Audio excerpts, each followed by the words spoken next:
day. Slices of bread per week. 37,760,000,000 slices of bread per year. How much land must we have under wheat cultivation to give our people their daily bread? Then he said, move on to milk. How much land must we have? How many cows must we own? How much grazing land must we have to give our people a glass of milk with every meal? How many sheep must we have, and how much grazing land must we have to give our people a lamb chop? I didn't say pork chop.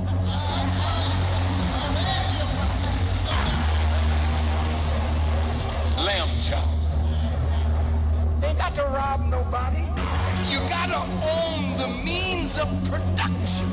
Then all your businesses will spring up. How much land must we have to give our people a requirement of spinach or broccoli or carrots, cauliflower, onions, garlic, string beans?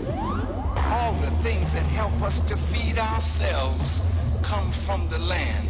How much land must we have? We've got to know just what it takes to feed an entire people. That means we are independent. We've taken our stomach away from our enemies.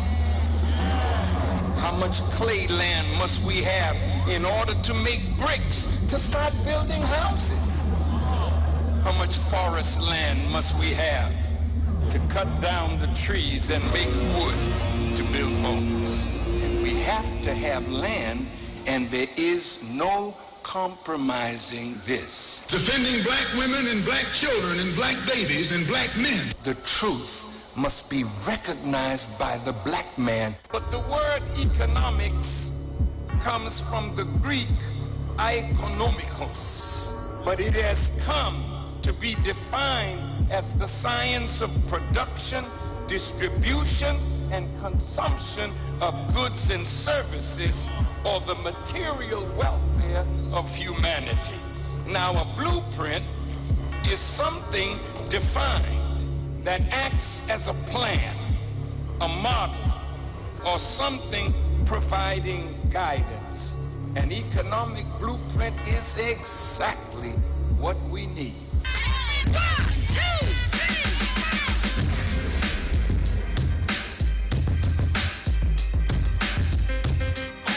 Doctor, you in the house? Lawyer, you in the house? Teacher, you in the house? Preacher, you in the house? Tell me something. If you don't eat well, how long will you practice law? If you don't eat well, you become the patient, doctor. So don't look down on a farmer, look up to a farmer, because today it will be us farming our own land, producing our own food that will save our lives.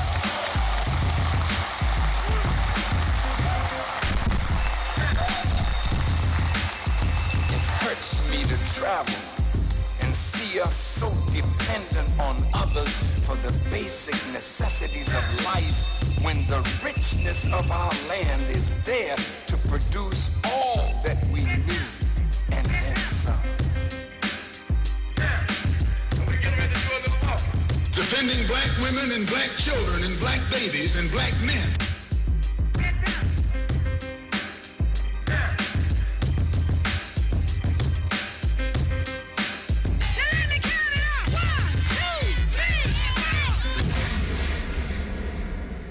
The truth must be recognized by the black man. We are an international people.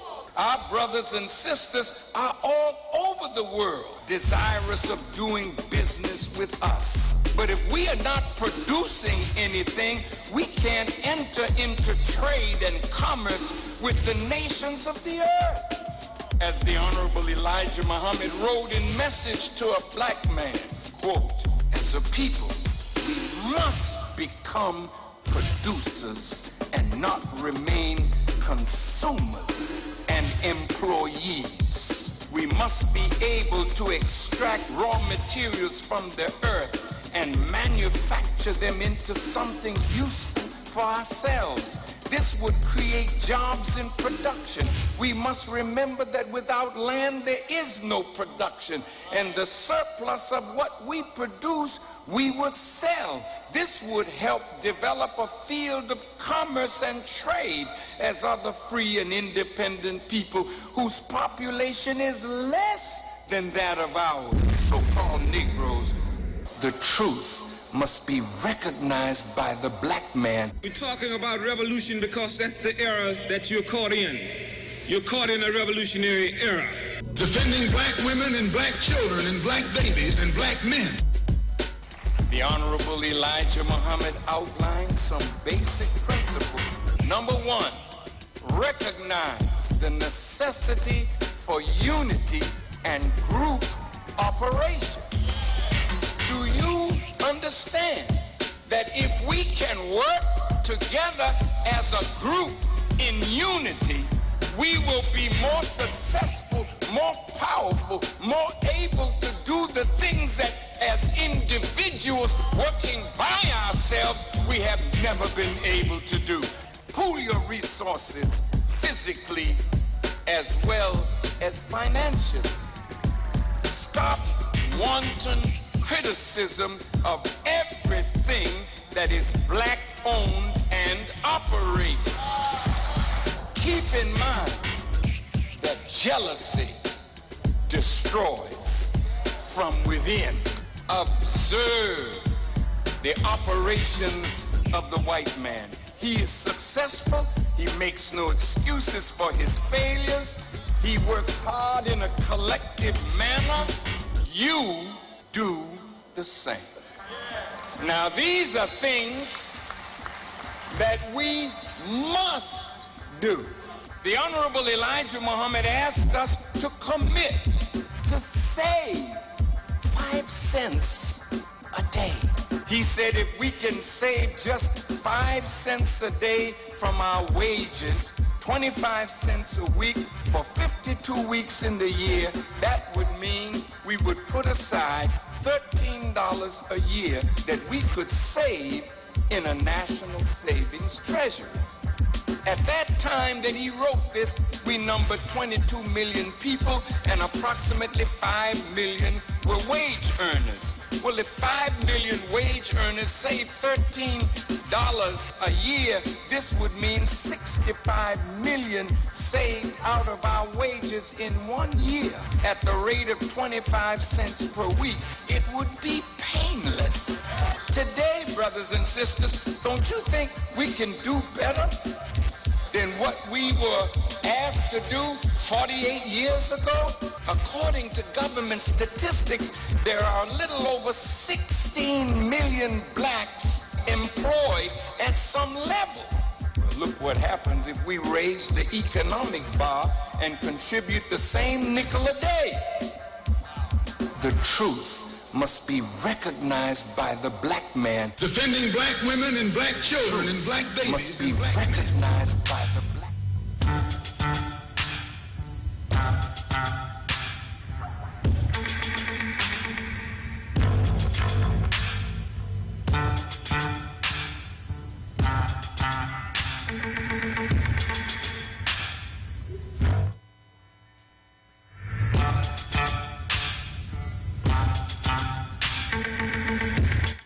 Greetings, listeners.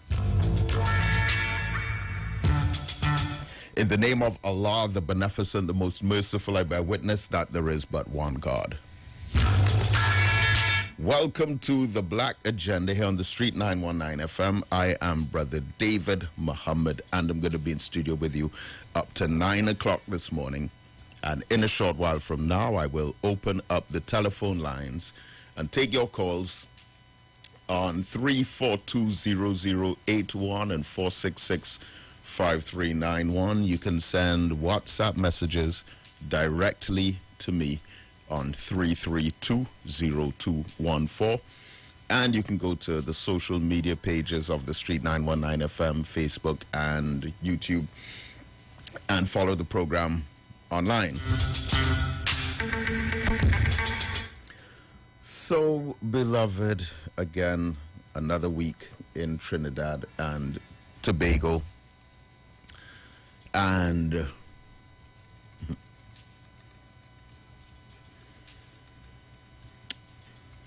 the murders continue in twos, in threes, shootings sometimes in the fives and sixes. And the more it happens, the more numb and insensitive we become to it. But the more numb and insensitive we become to it, the more of an emergency we have to treat it as. It's not normal, beloved. It's not normal that there's so much death in our society, and it is like nobody's business except for the victims, and it's not anyone's business outside of the victims, the family members of the victims, and the law enforcement until it comes knocking on our door. And when it does, then we are jolted into a state of consciousness and reality that should be really how all of us feel all the time. But we don't. And we've become comfortable like this. So we need to be shaken up. In the meantime, of course, there's pain on the part of the workers in the society. From what I understand, there was a massive demonstration yesterday in Port of Spain with the trade unions agitating for better salaries or the refusal of a proposal. And it's all around us now. So much tension, so much unrest, so much bloodshed. And it's like we're falling asleep and remaining asleep until personal experiences wake us up. And I think we've gotten to the stage where our dependency is on a different level. Now, this is rough, but this is real. It's like, now, of course, there must be balance in this. But it's a case of, it seems to be, and I want us to think about this,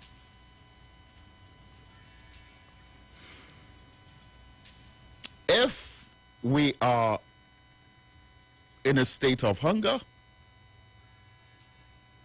there's someone else to blame for it other than ourselves. If we're in a state of fear or insecurity, there's someone else to blame for it other than ourselves. If we get sick, there's someone else to blame for it other than ourselves. The infrastructure, the institutions, the government, the schools. If our children cannot read, who do we blame? The school teachers? Or is that an opportunity to take a second look at reality? Now, in all of these examples that I've given, in all of these cases, yes, there is some measure of responsibility on the part of the agencies, the institutions, the government. But there's what you call an ultimate responsibility that starts with self. Now, you see, the thing is, there's a other extreme to this, what I'm saying to you now. I remember some years ago, this could have been, I would have just become a school teacher. well, in my earlier years as a school teacher. This is probably about 20 to 25 years ago. I had some work being done on my house. There was a door frame that was being changed because of an extension that was built, and some work had to be done in this door frame. There was some cement and so on. And I remember so well, and I remember feeling so offended by it. The workman, apparently he had some other engagement, or he was in a hurry to leave. And he said to me, well, look, you'll have to finish up this here. So all you have to do is like plaster this onto the wall and then let it dry. He gave me some basic instruction. And I would have said to him something like, so you can't you just figure, I don't know much about these things, at least back then. Can't you fix that? Can't you finish it up? And then I'll remember this for the rest of my days. That man said to me, his name was Mr. Francis. He was an excellent worker, and he was doing that kind of work up to a very elderly age. But he said to me, every man has to know how to build their own house, He said that to me about 24, 25 years ago. Now, that stuck with me right through. He said to me, every man should be able to build or repair his own house, he said. Every man should be able to build or repair his own house, words to that effect. Now, here why that stuck with me. It stuck with me because he was right. But that was not for him to tell me. That's for maybe my next door neighbor, or my uncle, or my brother, or my friend, or my work colleagues. That's for them to say to me in a conversation. So while he spoke the truth, he was out of place to tell me that because I was paying him to do that job. So it's like you hire someone to clean your house, and they don't do a good job at it. And then when you get home, you paid them whatever money, and they did not clean it. You ask them, but what happened? I paid you to clean the house. How come you didn't clean it? And then they say to you, as the owner of the house, you should be cleaning here. As the owner of the house, you should keep your own house clean. Right. Now, if someone tells you that, they're telling the truth. But if you pay someone to do that job, and then that person accepts the money, and then turns around and points a finger at your irresponsibility in not doing it yourself, then even though they have spoken the truth, that has been so out of place, so badly timed, arrogant and irresponsible on their part. And that's how our relationship is with the state. There is a degree of personal responsibility on our part to ensure our good health, our education, our economic sustainability. I'm going to come back to that one in a short while. We have a degree of personal responsibility in all of these things. There's no way that the doctors and the nurses can 100% take care of your health in the same way that the teachers and the principals in the schools can in no way 100% take care of the education of your children. But you cannot send your child to school. Your child isn't taught anything in school, teacher doesn't show up, and then when you finally see the teacher one day in the morning, say, but why aren't you teaching my child? And then the teacher says to you, but you as a parent should teach your own child to read. Of course, that is the truth. But the teacher who's being paid to teach your child, do they have the right to say that to you? And you see, the way our society is structured socially, you have parts of the population that go to one extreme and say the government must do everything for us. The government is responsible 100% for the state that the country is in. No, that is not so. That is not true. There has to be some degree of personal responsibility there. But on the other extreme, you have those who make excuses for the government in everything, justify government neglect in everything, justify government's rejection and abandonment of the people in every single thing,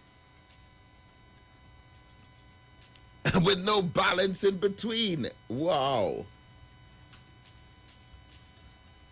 So independence is coming up.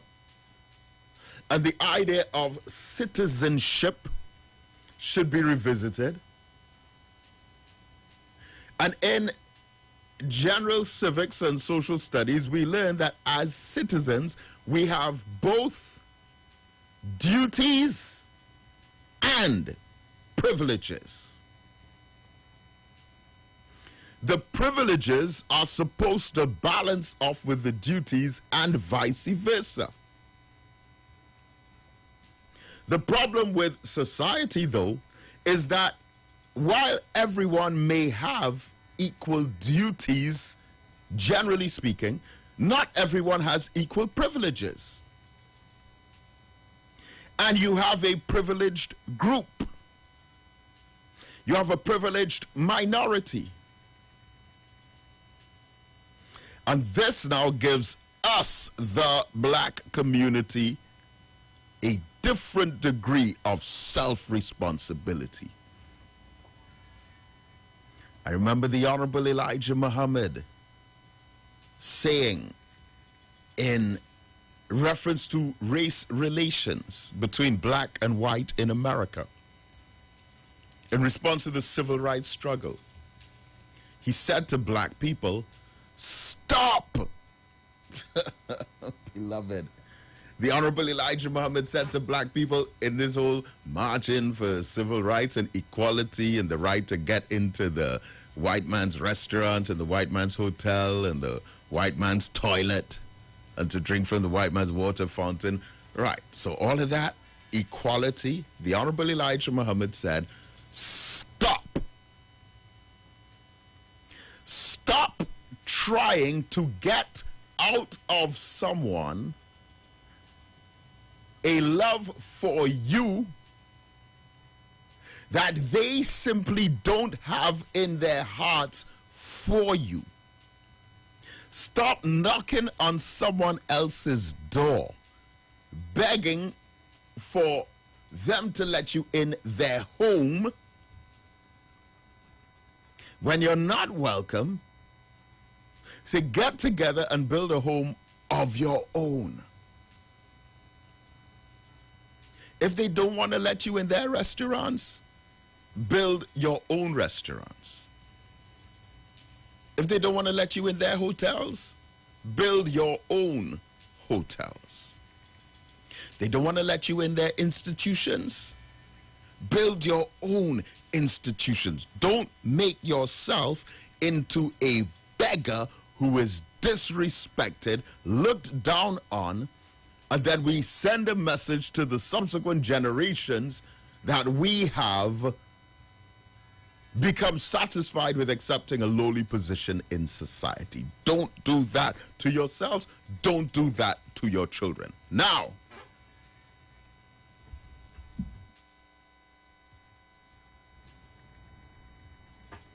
I want you to think on this, beloved. Think. Beloved,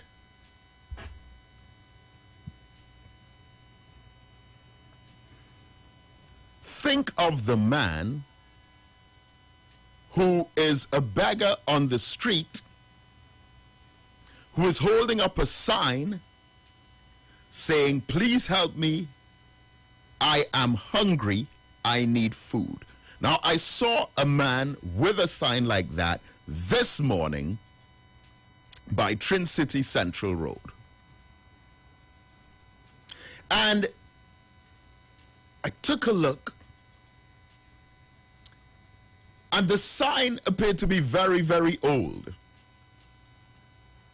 And the conclusion that I came to on this was that this man, who appeared to be able-bodied,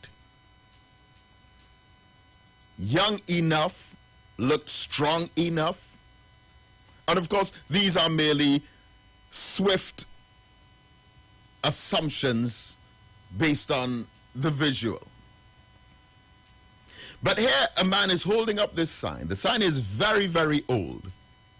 Please help me, I'm hungry, I need food. And the conclusion that I came to was this man did not feel hungry, wrote a sign and held up the sign to get that hunger eased, to ask for some money, to go and buy something to eat. No. That sign that he had there was, it appears, for long-term usage.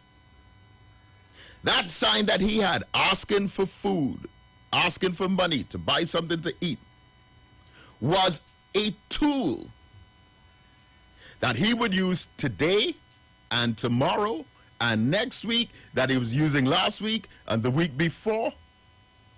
So in him holding up that sign, he has already made a decision not to work, not to seek to become self-sufficient, not to become independent, but he has surrendered himself to being a beggar on a daily basis. Now think about what I'm saying here.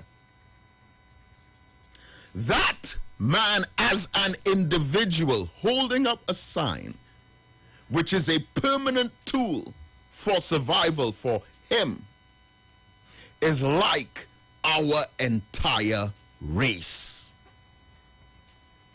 The Honorable Elijah Muhammad said to us, do not allow yourselves to become a race of beggars by accepting a subordinate position in society where we don't own our own land, we don't own our own houses or homes, we don't own our own businesses, we don't grow our own food, and we have not established our own institutions. Therefore, we're knocking on the doors of almost everyone else, asking for them to accept us, where we are still yet to make the decision to come together, unite, pool our resources, open skills banks and think tanks, and empower ourselves. The politicians that we elect are more concerned with impressing economically powerful minority 1% ethnic groups to secure their own future in exchange for the favors that they do for them, but they turn their backs on the masses. Now, the same way that the Honorable Elijah Muhammad said to black people in the civil rights struggle, stop begging and knocking on their back door, asking them to accept you into their institutions.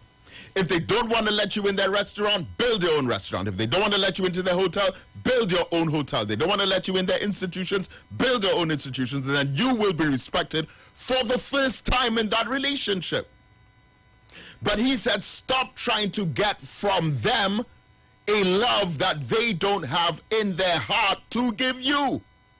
Love yourself and love one another. Empower yourselves so that we can make ourselves worthy to create a legacy for the next generations to follow in entrepreneurship, land ownership, business control, savings and investments. But we are celebrating mediocrity, minimum wage employment, and meager, minor accomplishments. And we feel good about just getting from step 1 to step 2 when the journey is 1,000 miles.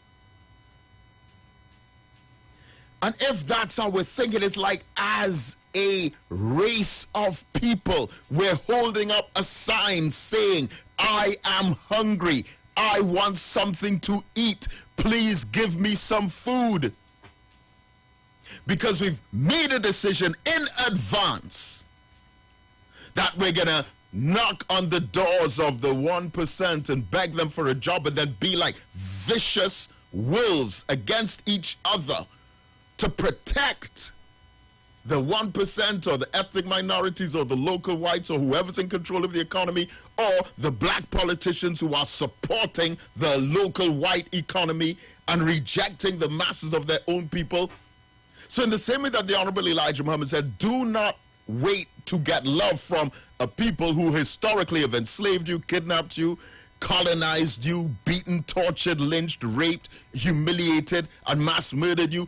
Don't keep marching and picketing to get love from them. Start to love yourself.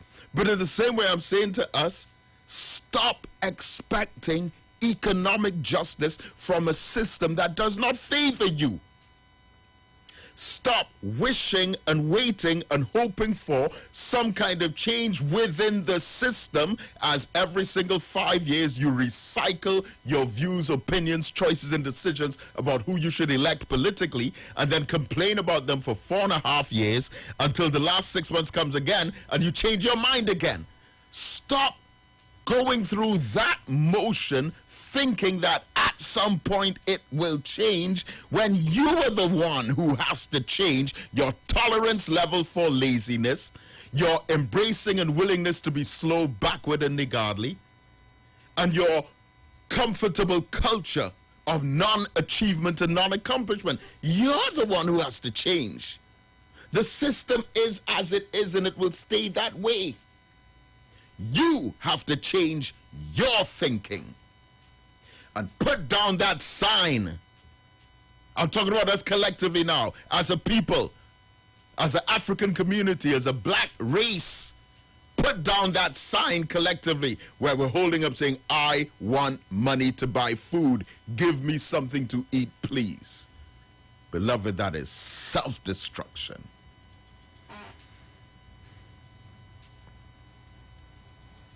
And all of us together, as a community, are doing that. Now listen, tomorrow at the Kwame Ture Center, 11 o'clock, I'm delivering a lecture entitled 20 Keys to Success for the Black Community. Listen, if you haven't come to the Kwame Ture Center for the year, if you haven't come to the Kwame Ture Center since it's been built, come tomorrow for that. 20 keys to success for the black community. Where do these 20 keys come from? These 20 keys to success for the black community come from a man who had what's equivalent to a standard 3 primary school education. A standard 3 primary school education. Didn't even finish primary school. Didn't go to secondary school. Definitely didn't go to the universities. But with that third grade education and the wisdom of God, that man created a movement, a science of poor black people pooling their monies together and buying farm land. And from the purchasing of farmland, creating industry. The next thing you know, buildings are going up, schools are going up, hospitals are going up, clinics are going up, restaurants are going up, bakeries are going up. Next thing you know, officials and representatives from governments in other countries overseas are flying in to talk to him to discuss doing trade. And then a black army is created. Who am I talking about? I'm talking about the Honorable Elijah Muhammad. 8 keys to economic success, plus a 12-point program outlined in that great and illuminating book, Message to the Black Man. And we are going to flesh out those 20 points and cross-reference them with other magnificent classical black teachings. Don't miss that one, beloved. Like I said, if you have never, ever visited the Kwame Ture Center, don't miss that one tomorrow morning, 11 o'clock. All right, so I'm getting ready to open up the phone lines. And today I'm so proud because today we complete our first cycle at the George Padmore Boys Academy at the Kwame Ture Center. This morning is week number 10. I want you to go up on my Facebook page, facebook.com/Black Agenda, and look at some of the photographs from last week's session. Last week, Saturday, we did a session on agriculture with those children. And it was, again, I have never done anything like that with a group of youth. So it was a first experience for me as well. But all of the brothers who were involved, and I have to especially thank our brother Keith, who, listen, if you know the challenges that we had last week, Saturday morning, I don't even want to go into it, but just before the session began, the challenges that we faced. And, but that session, and what I've noticed as well about, so we've had 9 sessions so far, starting with, we had our orientation, and we did some black history and organizational structure and so on. On week 2, we had attorney at law Jason Jones speaking to the boys about how to interact with the police, understanding the law, what your rights are, the whole court system and how it works. On the 3rd session, we had self-defense, self-awareness, and self-confidence. That was a fantastic session as well. Then week 4, I did a African history session, the importance of knowing our African history. Week 5, we had Brother Errol Fabian come in to talk about the dangers of drugs and alcohol. Very moving session. As a matter of fact, we ran that on my television program last week on Gael TV. So I'm on Gael TV every Sunday evening, 8 o'clock. So we ran that program then. In week 6, we did Respect for Women. And we gave another African history presentation on all of the magnificent black women, from Queen Nzinga, Queen Hatshepsut, Queen Nefertiti, Queen Nefertari, from those early times all the way up to the modern times. In week 7, we did the importance of teamwork, and we put the boys into different groups. So we had the black team, the red team, the white team, the green team. Week 8, we had part 2 of self-confidence, self-defense, and self-awareness. And then last week, week 9, we did the session on agriculture, how and why we must grow our own food. And all of the boys, as well as all of the mentors, all of the coordinators, the group leaders, everyone planted something. Everyone. So we planted pak choy, corn, lettuce, and chive. Four crops. We gave the boys, and they did everything. They got gravel, put it in a base in the grow boxes, which were made by Brother Keith. Then we got the topsoil, which was purchased by Brother Keith, mixed the soil up, put whatever, watered it and so on. They dug out the little holes, planted the food, watered it, and then among themselves organized, okay, so who's going to come in to water tomorrow or day after or next week or the case may be. But there was an excitement in those boys.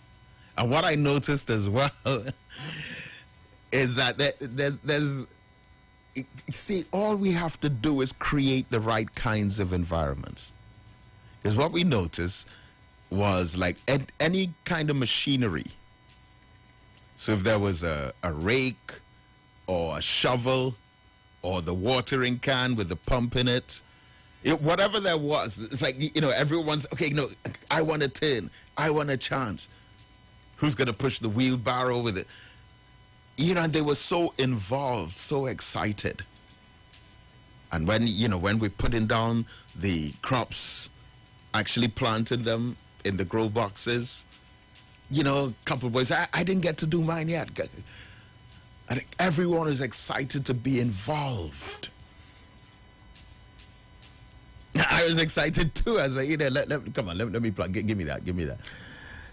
It was a great experience. So this morning at 10 o'clock, we are having our review of the last 10 weeks. And then we're having a special lunch for the boys. As we had said, we want to really give them a fantastic afternoon or morning.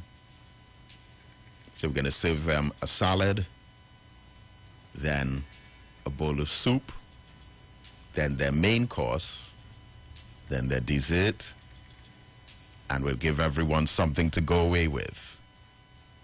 So that has been a very, very, very special 10 weeks. And so we resume on September the 17th.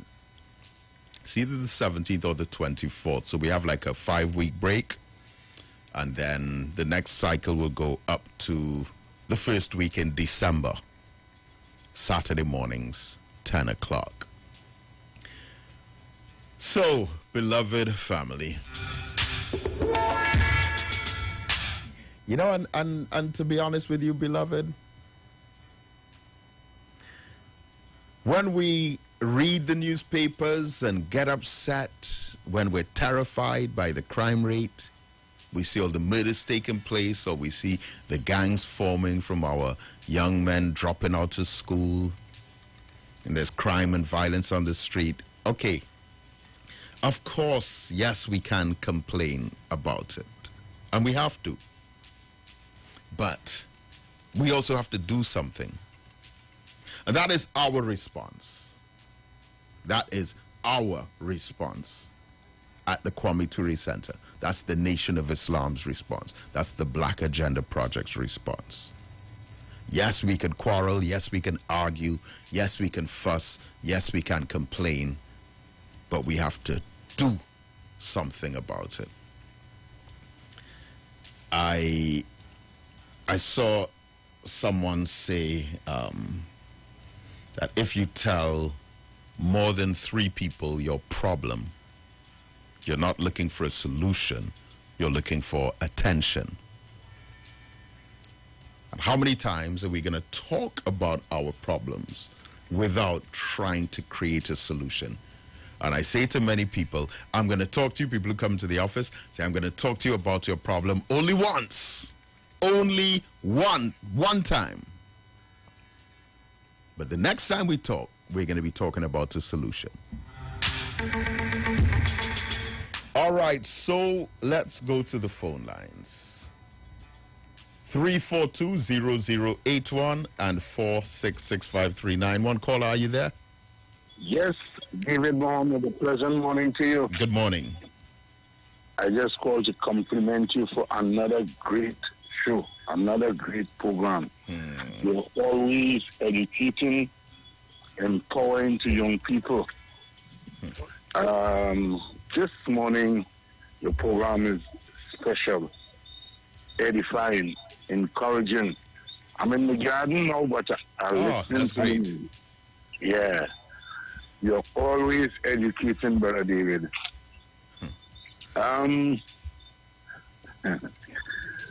We need a little young man on a bicycle going house to house trimming somebody here, man. When birthday time come around, stop the cake and ice cream and get him a trimming machine. Next birthday, get him a rocking chair. Next birthday, get him a big piece of glass. By the time he reaches 24 years, he's a barber with a saloon.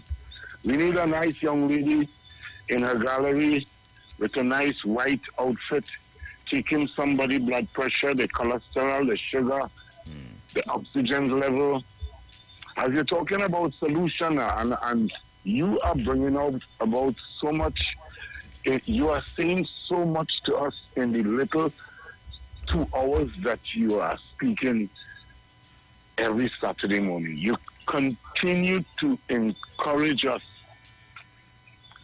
to emancipate from ourselves from mental slavery. Not just sing the song.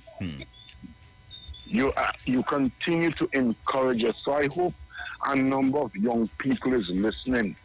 Somebody will try and get a portable buffer, a young man, and you go by a grocery, you will see how many headlights need brightening.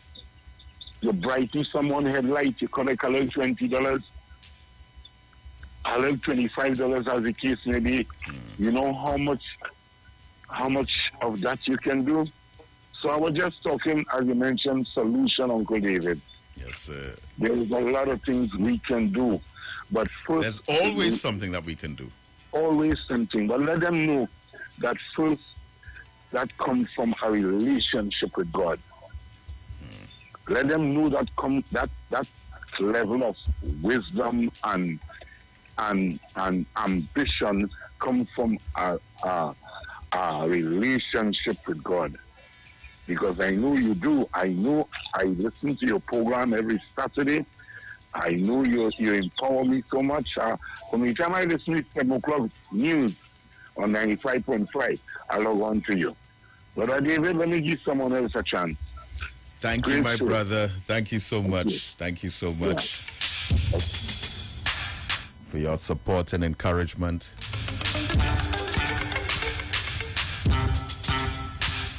The struggle continues, beloved.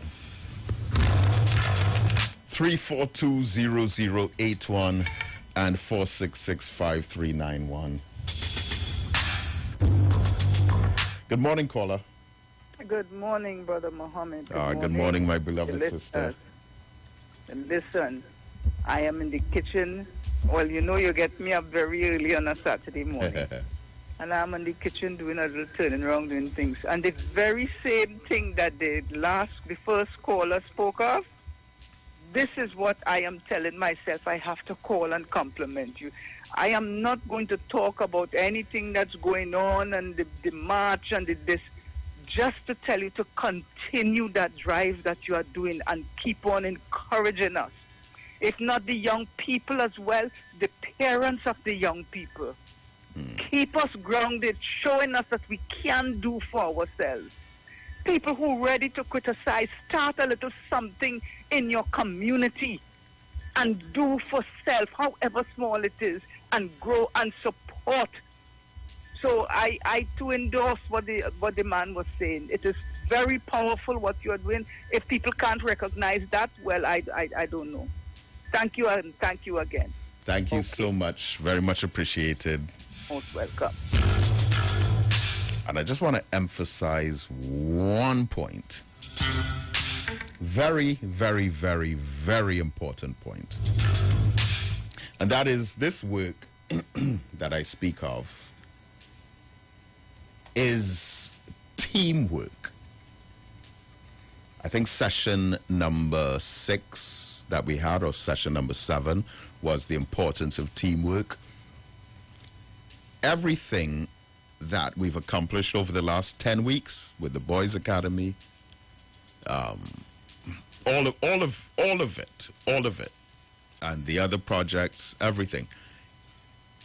There's no way on earth that I could accept all of that credit. And when I am given credit like that, of course, I receive it on behalf of our team. But we have a group of brothers and sisters. We're an organization of people who have different tasks, different roles, different responsibilities, and we each do our part to make it into a great success. All right, so thank you again. But it's important that we understand that. Caller, good morning.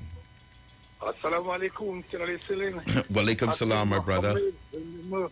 Before I go in there, I want to tell Sister Roxanne, I left something there for her, right? I think it was Tuesday or something. I was down there. Nobody was there. When right? was this? Tuesday. I left. Thursday. Yes. Okay. Well. The time I passed, nobody was there. Okay. Well, chances are because we were all there yesterday, so it's. I don't Wednesday. I think it's Wednesday. More than likely Wednesday or Tuesday. No, we were all there on Wednesday as well. Well, then it's because what happened, I left it right in front by the fit, Black Power fit. Oh, okay. I think we would have gotten that. Right. So the bottle that she has, just Sister Roxanne, it's one bottle, but you can get 2 out of it. And I left some saffron and some ginger. Right. Right. Yes. But David, for years I've been saying something. That after gas and oil, the biggest fuel in this country is the steel pan. Oh, gosh, I have to say something about that. If you go back on other programs, you will hear my voice saying that. And I'm glad to see now, you understand, that a brother has gone into the factory to produce this and bring foreign exchange to the country. Yeah. Because pan you're talking about, listen, imagine it's so beautiful to hear. You understand? Nicholas Paul asking that the pan be played when he's receiving that money. Oh, man. People in the stadium who don't know what the instrument is, he has told it to those people outside out there, you understand? That beautiful instrument invented by an African man, a black man, and an African youth asking for it to be played. That is so beautiful. They wouldn't talk about that on the media. They would never talk about that. They would talk about the 1 or 2 fellas who shooting people over the place, getting guns from those who have the money to break the team. We'll speak, but not that. You understand? Another thing is that you don't hear no other race in this country describing their race in derogatory terms. We're describing it because imagine you come out for house nigger and nigger for sale and this kind of thing. Think about that. You don't hear nobody describing their race in that manner. Don't care what your race do. You must never ever stoop that low to destroy them. All right, well, thanks so much. But we pause for our break. We'll be right back. Stay with us. Don't go away. The views expressed are not necessarily the views of the management of the Street 919 FM.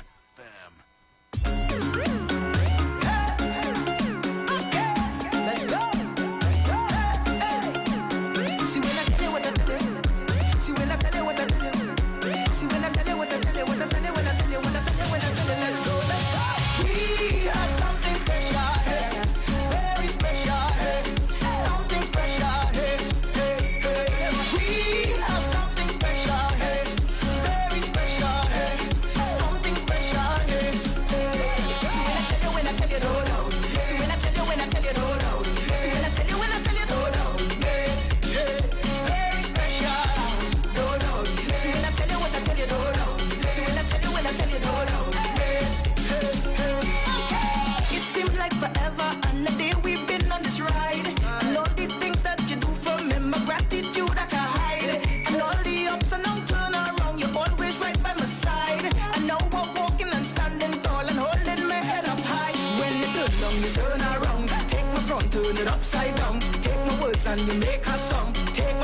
and you make it long. Keep my feet firmly on the ground. When I'm weak, yeah, you make me strong. So for you now, I sing this song. Everybody hands up and sing it with me. We are something special, very special, something special.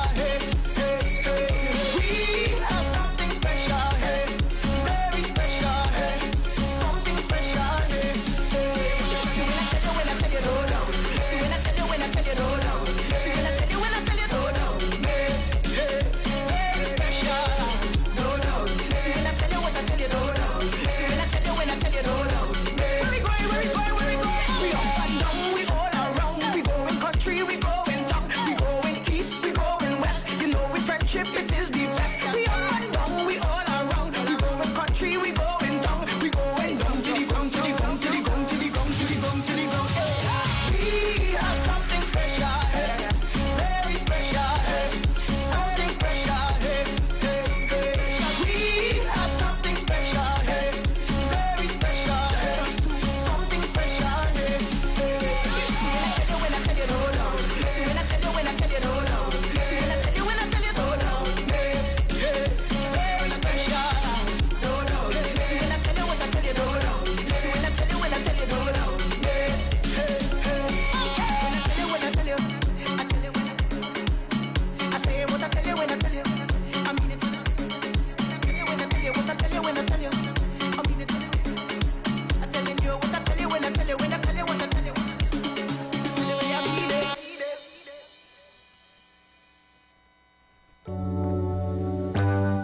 Blessings in the wonderful name of our Lord and Savior Jesus Christ. You are invited to listen to the Final Hour broadcast heard every Monday from 12 midnight to 5 a.m. in the morning on the Street 919 FM radio. Here my mom, Pastor Helen Garcia, and myself, Pastor Valentine Garcia Jr., preach the Word of God to the elderly, youth, and children. We can be contacted at 629-0113 or 623-8444. The church is located at 26 Prince Street in Port of Spain. We look forward to you joining us. God bless you.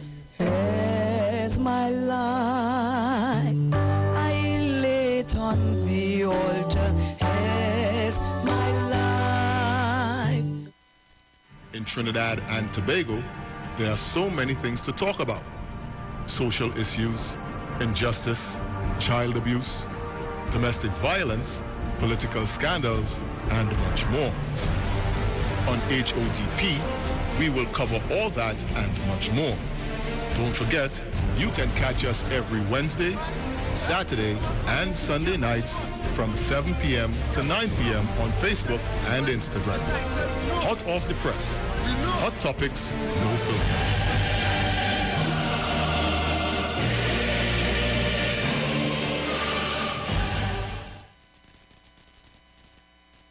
Looking for a safe and relaxed professional massage therapist and nutritionist? Look no further.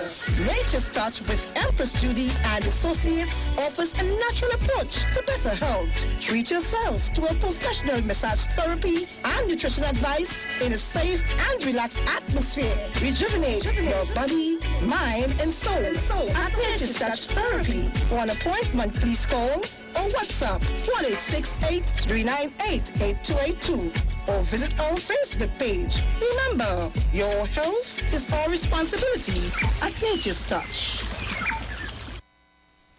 Share the live. Share the live. The Street 919 FM on Facebook and Instagram. Share the live. Iowa George on Instagram. Share the live. Iowa TV and Street TV on YouTube. Share the live. The Street 919 FM.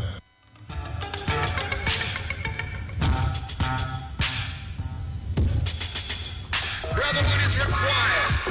Brotherhood is demanded. Brotherhood is obligatory.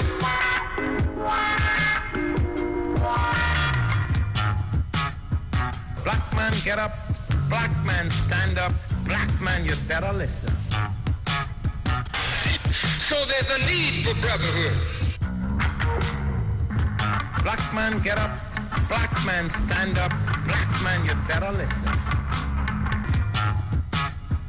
Black man, get up. Black man, stand up. Black man, you better listen. Brotherhood is demanded. Black man, get up. black man stand up, black man you better listen. Brotherhood is required. Brotherhood is demanded.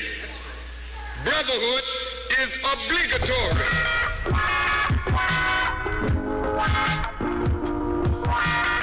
Brotherhood is essential, it is urgent, and it is compulsory.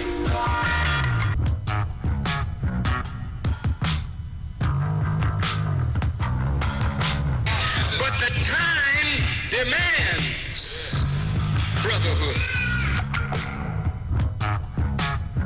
Whenever the dominant white society fears for its economic future, racial tensions are always aggravated. The aim of Almighty God is to bring the black man and woman together. The aim of Almighty God is that we, no matter how divided we have been in the past, must experience unity in order to gain the success that we seek and the progress that we desire. There is no way that a divided people can build a future.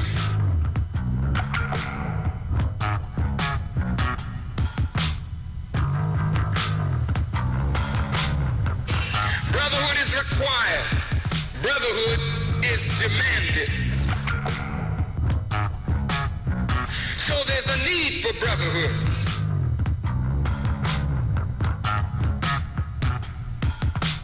But if you walk the earth proud and arrogant, you never learn your lesson because you think you already know. And how the hell could you know and be in the shape that we're in? How can there be any brotherhood if there's not even the honoring of a word? Black man get up, black man stand up, black man you better listen.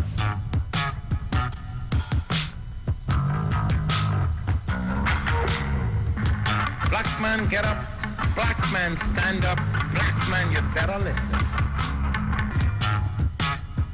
Black man get up, black man stand up, black man you better listen. But the Quran and the Bible bear witness that the heavens and the earth were created with truth. Black man stand up, black man you better listen.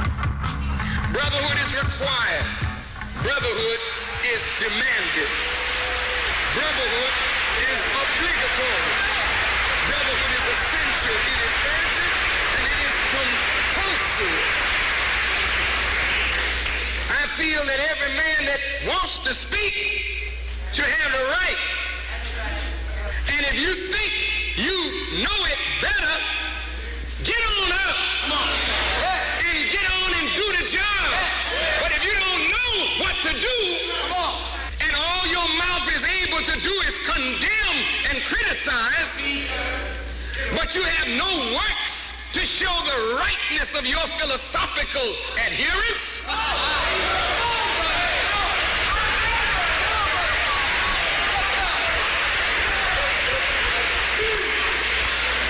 then maybe you should rethink your position.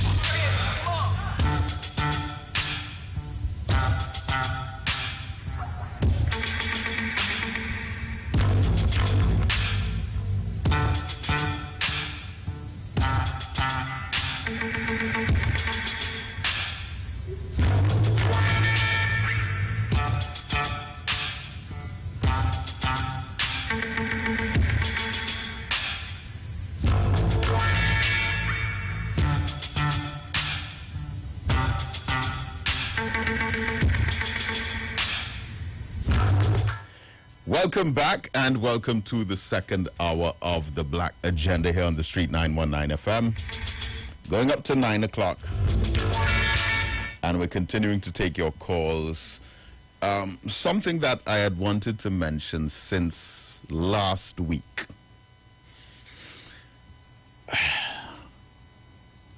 About, well, I guess it's a classic example. This might seem frivolous to some of you, but it's not. And I'm talking about, okay, so I'm talking about football, the English Premier League. which is probably outside of World Cup and outside of the Olympics, it's probably the world's most popular and widely viewed ongoing sports league in any sport globally. Because the English Premiership, which features the teams, of course, Manchester United, Liverpool, Arsenal, Chelsea, Tottenham, Manchester City, Crystal Palace, etc. It's the one league, and not the only one, there are others, but it's the main league that represents, I guess, almost every country on earth that you can think of. Right now, there are quite a few Jamaicans playing in the Premier League. You have even a couple players from Grenada. It's been a while since we've had a Trinidadian play in the Premier League, but of course we did have Dwight York, who was a multiple champion, Carlos Edwards, Kenwyn Jones, Stern John, Jason Scotland, Shaka Hislop, have all played in the English Premier League. You have multiple players from Africa. In fact, on a number of occasions, we've had top goal scorers in the whole league from Ivory Coast or Nigeria, Ghana, from all across Europe, France, Spain, Italy, Germany, Holland, from right here in our region, CONCACAF, Canada, USA, Mexico, and of course Brazil, Argentina, and even places like Japan, Korea. You know, it's that one football league with all of these teams with players from all over the world. Now, so the league basically runs from August to May the next year. And I remember the big chase between Liverpool and Manchester City. Of course, Manchester City won the league. And, all right, so the last game would have been in May. And I have been anxiously looking forward to the opening of the league, which reopened last Friday with Arsenal playing Crystal Palace. Arsenal won 2-0. Right. But I found, because on Flow TV, Flow, and I'm no fan of Flow, terrible internet service. Terrible, terrible internet service. But that's another story for another time. I'm not going to bring that up right now. But Flow were able to give every single game live. Now, that's 380 matches in a year from August to May. 380 games.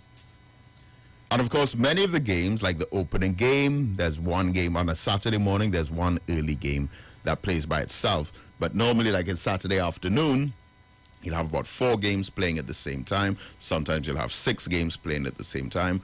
On the last day of every league, all games must play simultaneously, which will be 10 games. But Flow, through their distribution of channels, brought you every single game live.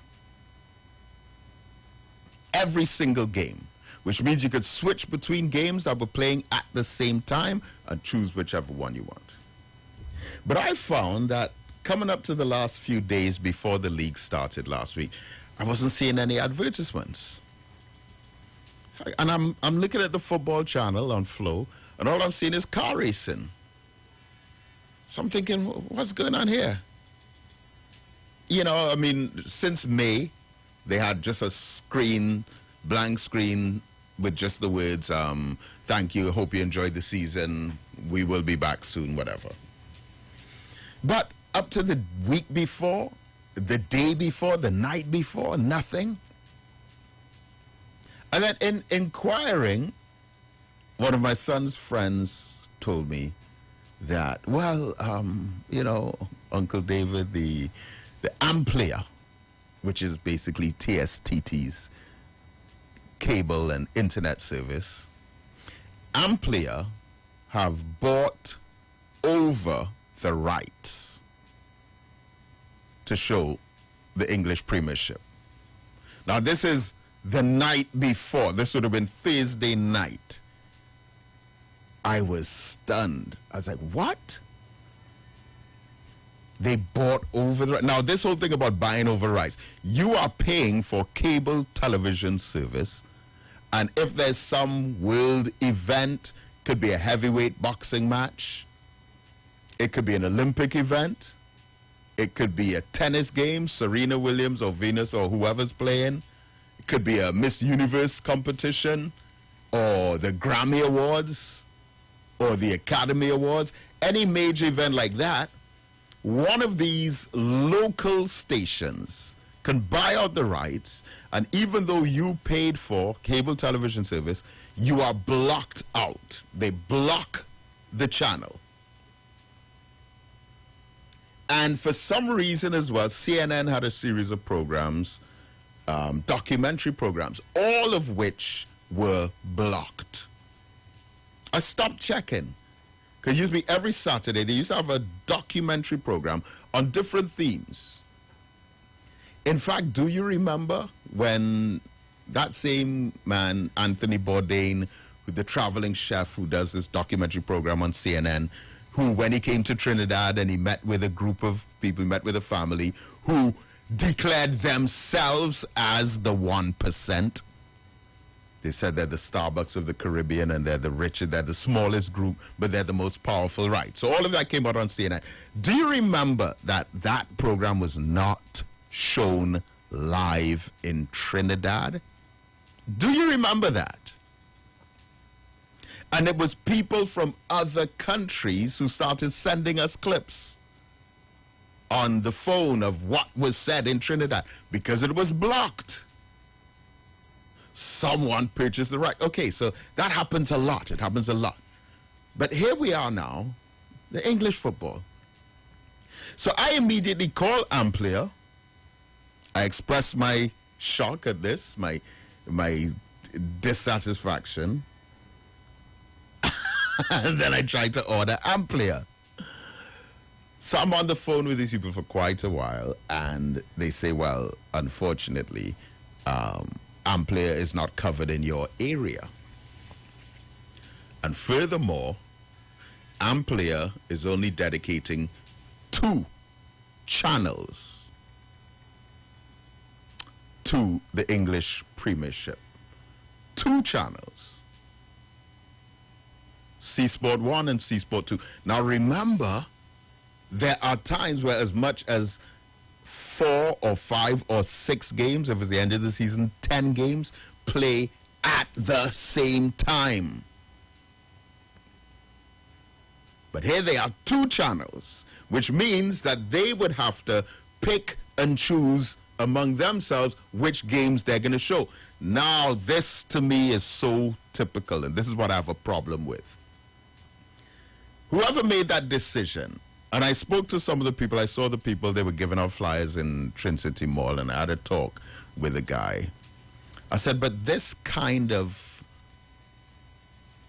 unscrupulousness in business is largely what's destroying aspects of this country. Because Amplia were in no way interested whatsoever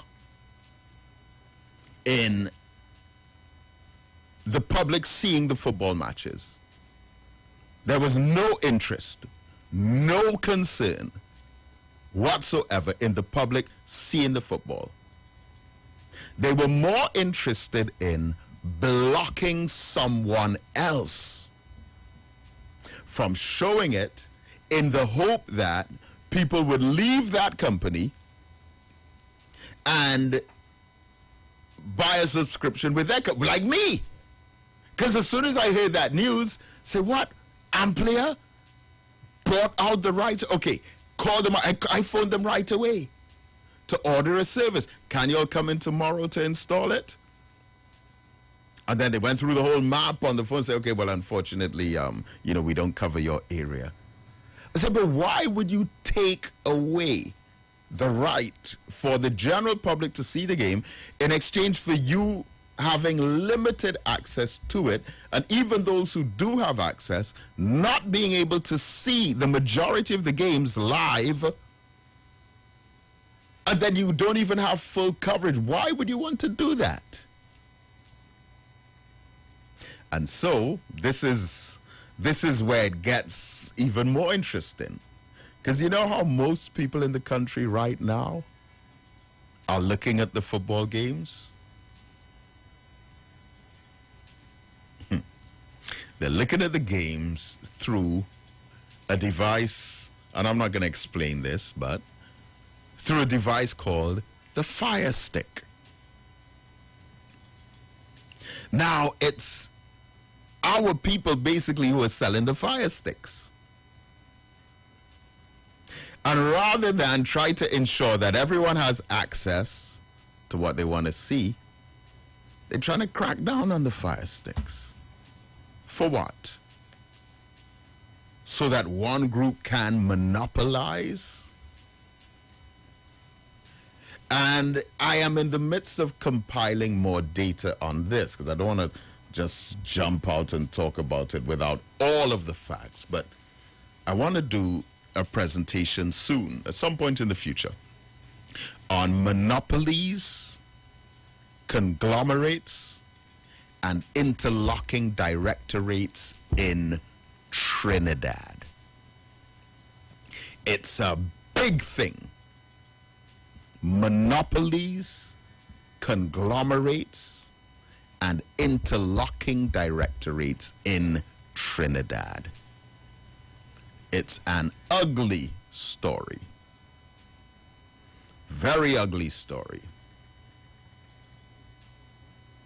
We live in a society where one person can approach the state and basically say, and of course I'm saying all of this hypothetically, I have $400 million. I would like to have $401 million. Give me that contract. And then some poor people with a better plan, more sound program, better technical expertise, skill, and qualification, might approach the same decision makers and say, okay, this is our plan here. As you can see, we have all the expertise, the skill, the necessary, the competency, the technical abilities. We'd like that $1 million contract. We have nothing right now, but we'd appreciate this as a startup, as we have already proven we have what it takes. And there are decision makers who will prefer to give the extra million to he who already has 400 million to make it 401 million, than to attempt to at least start up a pattern of evenly distributing wealth. That's how it is. There was one particular project for the building of an institution that was brought to our attention that costed however many hundreds of millions of dollars. And you have here, I mean, I'm only using the term that was used by the group. So you have members of the 1%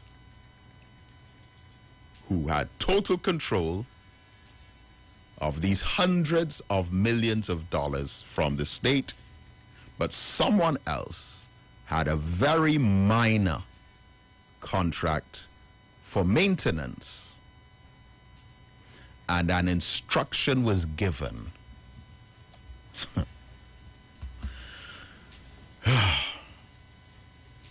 that when basically take that contract away from them who are cutting the grass or cleaning or whatever it was. We want that too. Because the thing about some, read between the lines, the thing about some of the rich in this society is that they don't just want to be rich. Everyone wants to be rich. We understand that.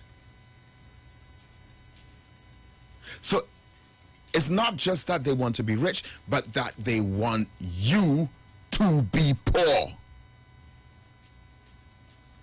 They want to be the only ones who are rich and the only ones who have any kind of power or influence, and they want you to be poor. See, when it comes to that, that's when warfare has been declared against you. Economic warfare. And as the great Professor Selwyn Ryan, who passed the other day, and all the government officials referred to, the greatest researcher that we've ever had, and he probably is. But in his 2013 book on black entrepreneurship, he spoke about the raids in the drag mall, the People's Mall, on Frederick Street in Port of Spain.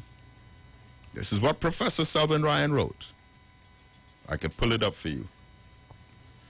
He spoke about the police raids, the constant police raids, and instructions out to the mayor's office to remove vendors off the street and to raid the People's Mall on Frederick Street in Port of Spain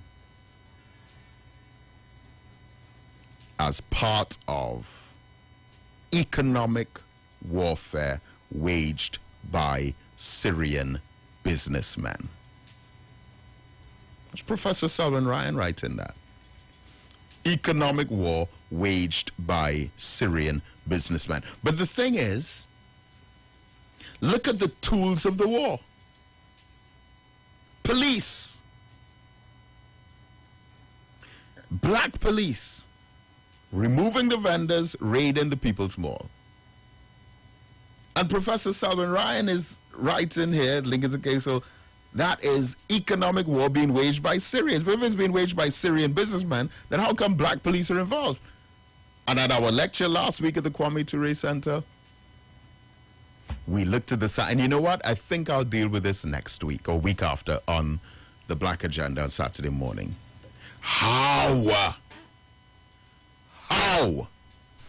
a tiny minority of whites in South Africa were able to control a mass majority of blacks. How were a handful of whites able to control millions of blacks? A handful of whites took over the government, took over the police, controlled the military, controlled the economy, controlled the banks. Just a few thousands controlling millions.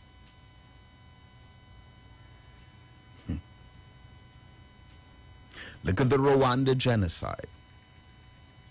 The Tutsis versus the Hutus.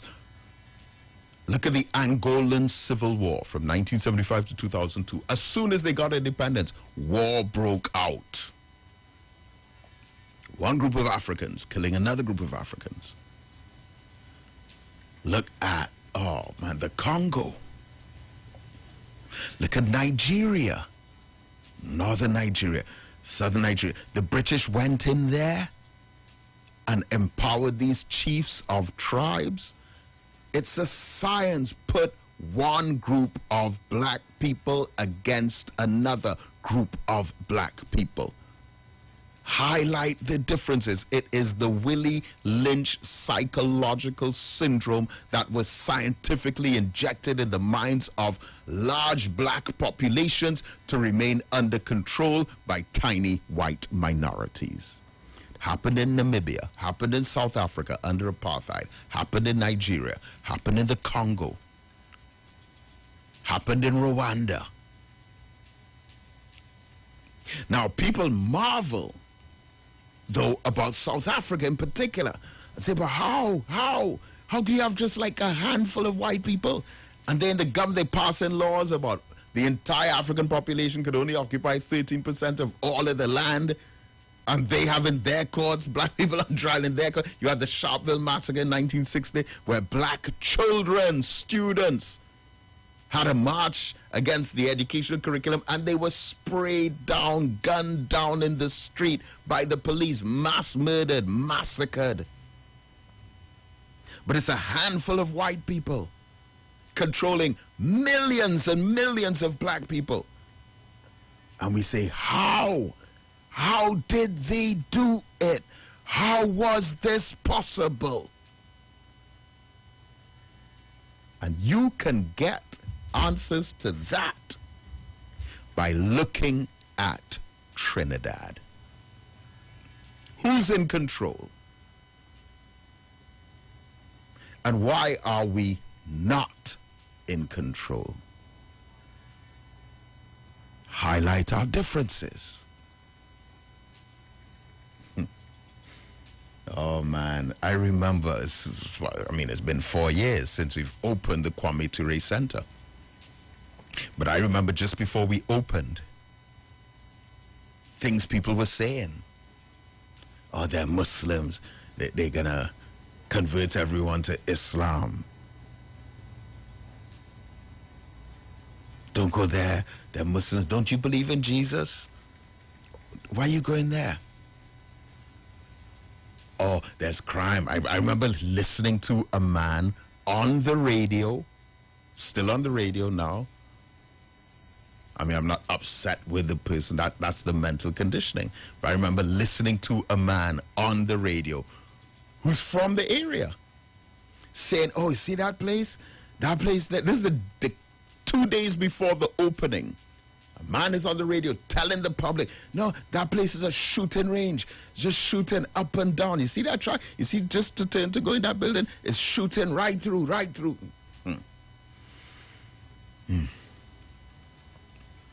Oh, don't talk about the politics. Oh, PNM and UNC. Oh, he's a PNM supporter. Oh, he's defending PNM. Oh, he's a UNC. He got the land under the UNC government. So the PNM people not supposed to go, and the UNC people not supposed to go, and the Christian people not supposed to go, and the Muslims, who are different kind of Muslims. You have these kinds of Muslims, and you have those kinds of Muslims. And then you have Rasta versus Muslim. And our people are preoccupied by illusions of differences. Let me tell you something. Our beloved Sister Iwer Muhammad, she said that, gosh, I think she said 75%. You see, when you're under stress, or you're frustrated, or you're worried, you're in doubt about something, you're afraid. Ah, that's it. The fear. You see, when you're sitting alone quietly by yourself in a room and you're terrified mentally, you're worried about something, you're in doubt about something, you're afraid of something. Sister Iwer Muhammad, I think it was 85%, she said 85% of the things that bother us mentally are illusions. 85% of the things that bother us mentally. Oh, you have all these relationship issues these days. Man calls his girlfriend on the phone. She doesn't answer. His mind starts roaming. Oh my gosh, I wonder if she's out. I wonder if she's with this. I wonder if she's there or here. She's at work. God, she's driving us. A woman tried to call a husband or a boyfriend. He doesn't answer the phone. Start thinking, he's with that bitch. I know he looked suspicious this morning. I remember yesterday when he came home, he went straight into the back. Illusions. You're expecting a phone call, expecting a visit, expecting a letter. It's not on time, your mind starts traveling into zones of distraction, of panic, of confusion, of mental grief and stress. And stress is something that, taken on mentally, can produce changes physically. So imagine that. 85, okay, is something worrying you right now? Is something bothering you right now? Does someone have you under some kind of stress? Chances are, not saying it's not real, but we're saying only 15% possibility that is real. Come on, my people. I also want to condemn to the strongest the treatment of that brother, the javelin thrower, Anderson Peters, I think his name is, from Grenada, who just won the gold medal, who all Grenada is so proud of. A lot of my people in Grenada started sending me this video, and I was thinking, oh, this is terrible, this is horrible for that young man to bring so much pride to his country and then for this to happen to him. But to be honest with you, it was only the next day I realized the ramifications of this, because in Grenada they're talking about boycotting products from Trinidad and you're being at odds with Trinidadians, and I only found out the next day that they're seeing it as something that was done by Trinidadians as opposed to just people on the cruise ship or staff working there. So shame on those who did that. I know there's obviously some backstory to it, but I doubt it justifies what happened. All right, so let's go back to the phone lines.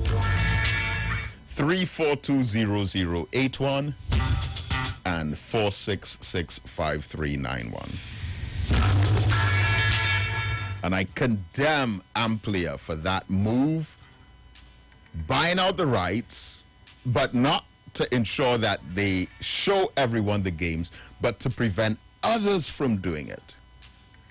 While they don't have the capacity to show the Premiership games, and then, so I'm supporting the brothers who are selling the Fire Sticks. Much better option. Caller, good morning. Yeah, Brother David. Yes. Yeah. Brother David, you know, you have dedicated your life like so many others in this struggle for our people to develop a consciousness so we can go forward, understand, and develop ourselves and the young one. Your work, you cannot be paid for your work, you know, Brother David. For all those who have died, Brother Clark and all these people can be paid for the work that they have done. They got born into the research and bring information for us to try to get us to develop ourselves and to move forward as a people, you understand? And when we have negative within our people, it's hard, it's sad, because while you are working hard, people with just stupid negative coming along and this sort of thing. Brother David, we have to learn and we have to teach young people. There are things that if we don't pass it on, they say there's an African saying that when an elderly die, a life is lost. Right? I remember something when I was a young fellow growing up. Now, I didn't hear your whole program this morning because I went to the market to get certain things to continue. You understand? Eating healthy. And you have to know who you're buying from and what you're buying, because if you feel eating healthy, they'll kill you with chemical in the market. And right there, I remember something. When I was a young fellow growing up, you know, Seymour, everybody wants Seymour to drink. Seymour strength here. You give a big man. Right. I once I was boiling the Seymour, and it's boiling. I wouldn't get soft. My mother saw me doing it. So why do you say? I said, stay no boil Seymour. I said, no. She said, no. She said, put some to soak overnight and get up in the morning and it swell and put the water at the water starts to boil, boiling point.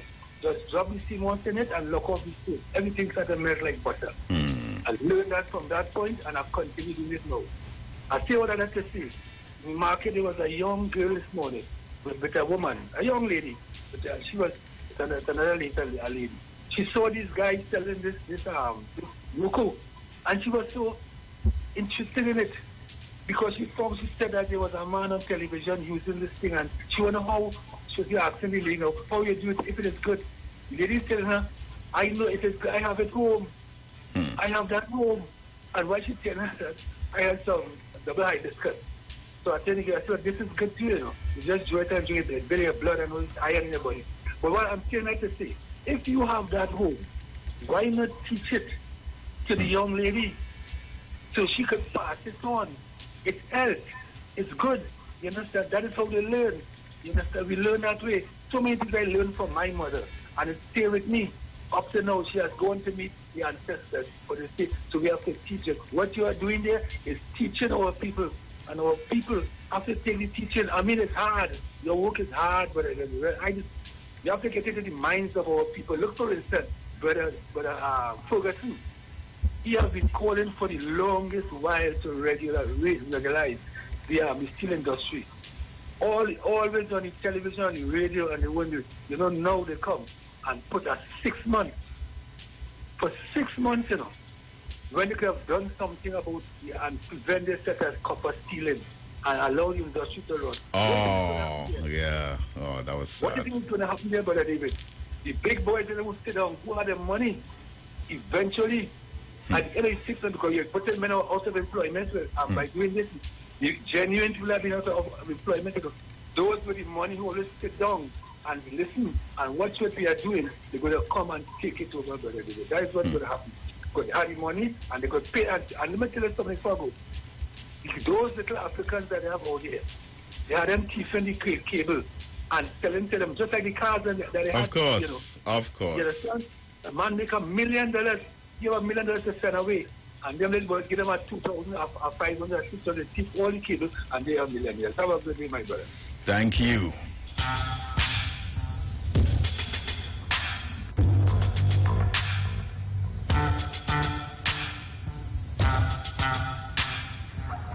(3420081) and 4665391. Good morning. Good morning. I hope I'm coming through clear. Yes, you are. No, David Mohammed, I'm not a pastor from. You're what, sorry? I'm a minister. Yes, sir. Yes, sir. And I feel that the discussion we need to have first and foremost is unity. First and foremost. Before we could talk everything, better find common ground as black people. And unless we could find common ground, you spoke about the illusion this morning. Right? Chastity, Muslim, and sometimes we have even that tension between Islam and Christianity. Right? And I believe that if all of us live in one God, I'm talking about the three gods, two God, one God. And that one God created all of us. We don't have differences. As in everything else, we have differences. Yeah. But we have to find a common goal as black people. You understand me? So we can go forward. Look at the other ethnicities.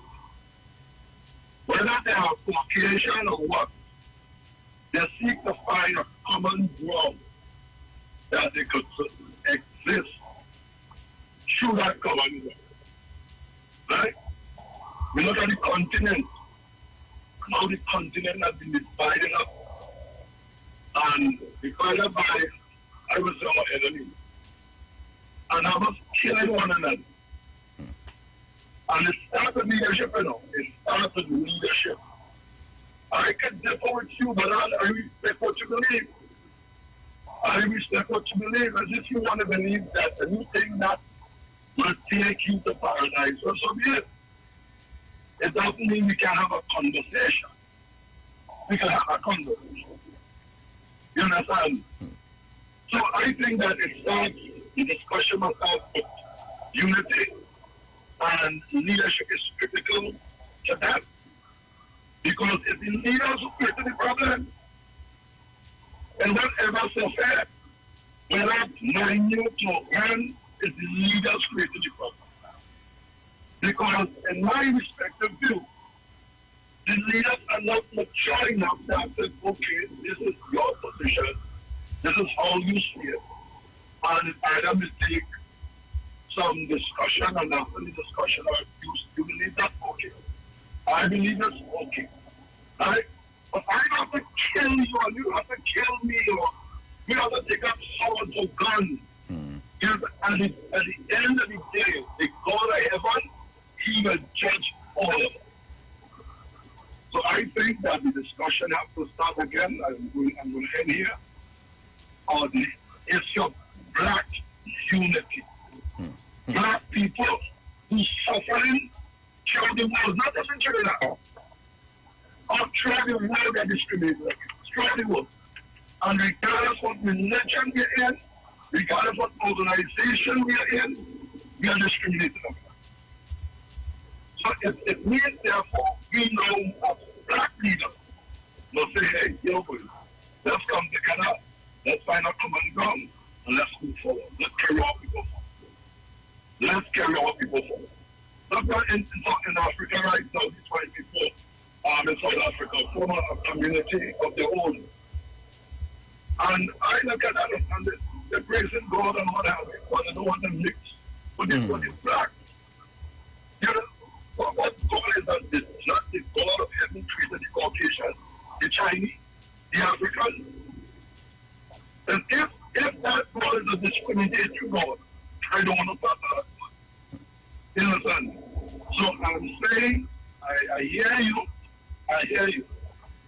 but the discussion by leader must start on the issue of the uniting our people. I thank you for this space. I continue to thank you. I want to thank you so much for that contribution, for the wisdom that you've shared with us. I'm very, very grateful to you. Thank you so much, Pastor, for calling in. Caller, good morning. Blessed morning to you, Dr. David. Good morning, sir. Well, you know, you touch on a real serious point when you talk about governance, the minority governing the majority. Africa, you should know where go on. To get the Africans to side with them, to oppress other Africans, and it's going on up to this present day. Of course. Right? So what we need to do right now is to organize and set a path forward for our survival. Because, Brother David, check it out in Africa. We have the poachers killing the women, the children, the elderly, the lion, the elephants, the rhinos, all endangered species in Africa. If you was watching, in Trinidad and Tobago, the youths are the endangered species.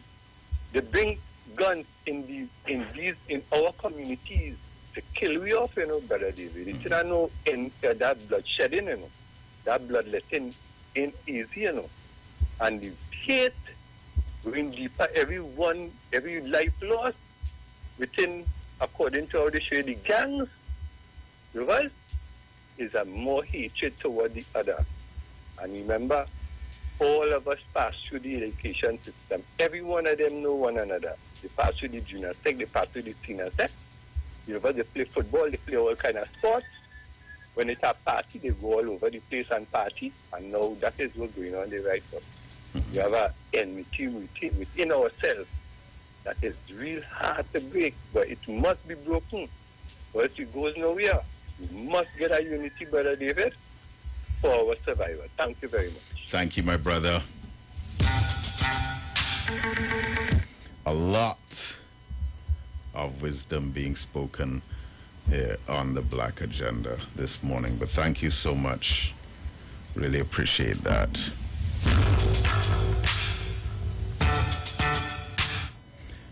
Caller, good morning. Good morning, Brother David Mohammed. Good morning to you, sir.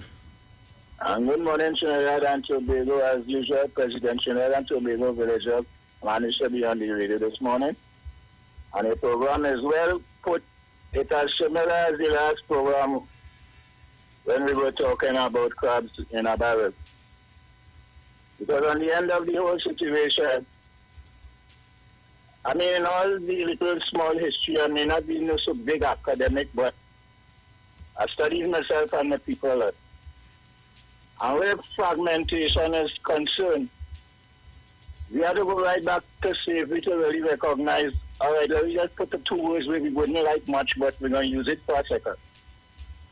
The house slave and the field slave. We reached to our fragmentation situation so much that my brother just say something about unity, and I and all will be talking about unity, association, and organization. But unless we could really get our people, black-blooded human beings, to recognize the culture, the history, the self-spiritualism, and able to utilize it in such a form that we create our own survival, a survival that will benefit the black-blooded human being, we will get nowhere for you. We totally fragmented. I mean, it's fragmentation in Africa, in Haiti, in Trinidad, in Guyana. According to human 20 cases, because you're in Guyana, you're not an African. Because of Trinidad, you're not an African. This is happening. I usually use black human because as long as you have that Netherlands blood, the white man do not like us. Why are we sitting down to beg, to be slaves, and that is what we are. And watch. We are not watching that. And most of it is because of the survival nature. We begin to them.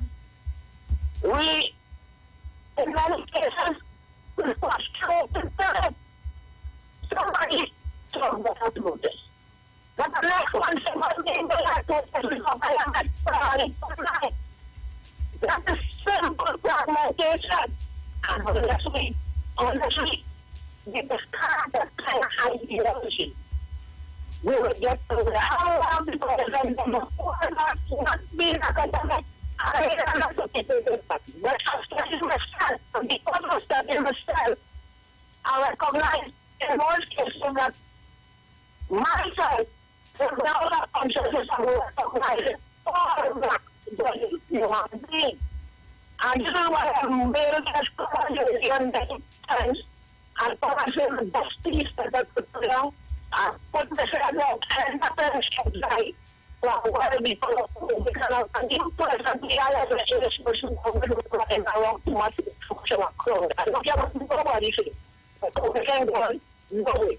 So nothing is like that. And I want to give a chance to the moment that I don't understand what I'm saying. And Trinidad and Tobago chance, this morning chance until the next time. All right, thank you, my brother.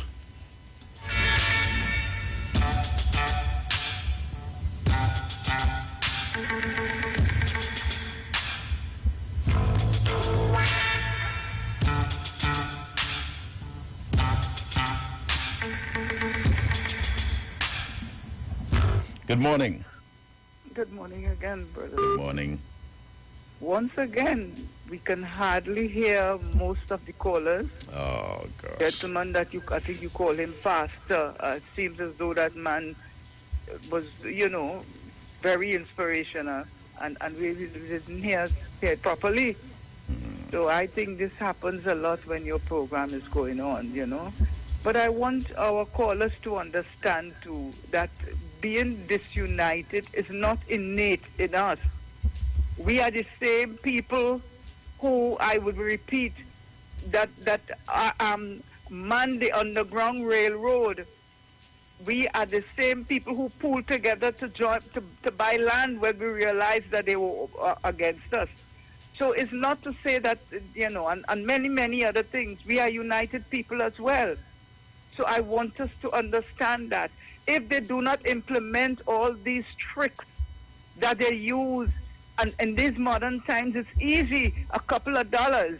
But if they don't implement these things, that is what they do. They use tricks and implement separation among us. So we just have to be wary and watch out for that, and don't think for a moment that this is the way we are. That is not true. Thank you. Thank you. Thank you.